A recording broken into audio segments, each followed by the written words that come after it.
Breaking news. Kim Jong-un of North Korea has finished his trip to Russia. After a visit during which he reaffirmed his close ties with Vladimir Putin and fueled Western fears that Pyongyang might provide arms to Moscow for its assault on Ukraine, North Korean leader Kim Jong-un left Russia on Sunday. Kim's extended tour of Russia's Far Eastern region, which began on Tuesday, has focused heavily on military matters, including a symbolic exchange of rifles with Putin, a visit to a fighter jet factory in Komsomolsk-on-Amur, and the preponderance of officers in Kim's own entourage. According to TASS, a regional governor reportedly gifted Kim with 5 explosive drones, a reconnaissance drone, and a bulletproof vest before he left.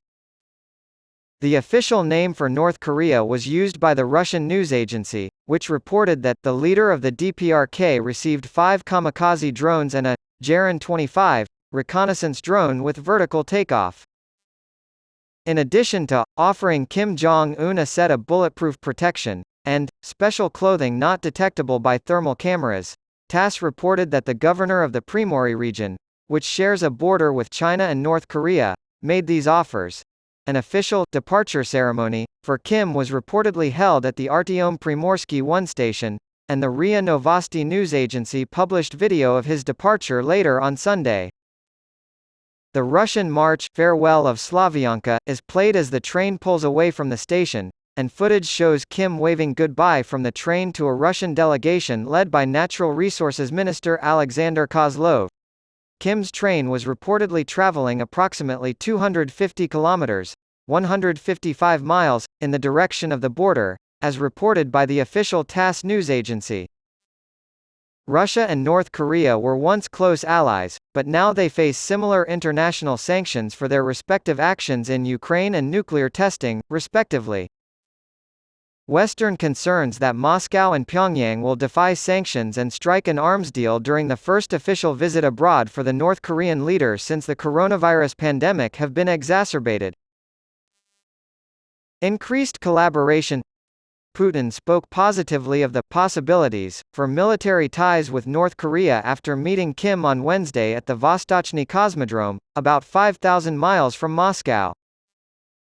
To keep fighting in Ukraine, Moscow may be interested in purchasing North Korean ammunition, while Pyongyang seeks Russia's assistance in further developing its internationally condemned missile program.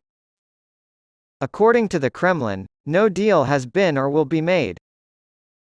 On Saturday, Kim visited Vladivostok, where he met with the Russian defense minister and looked over cutting-edge weapons, including a hypersonic missile system.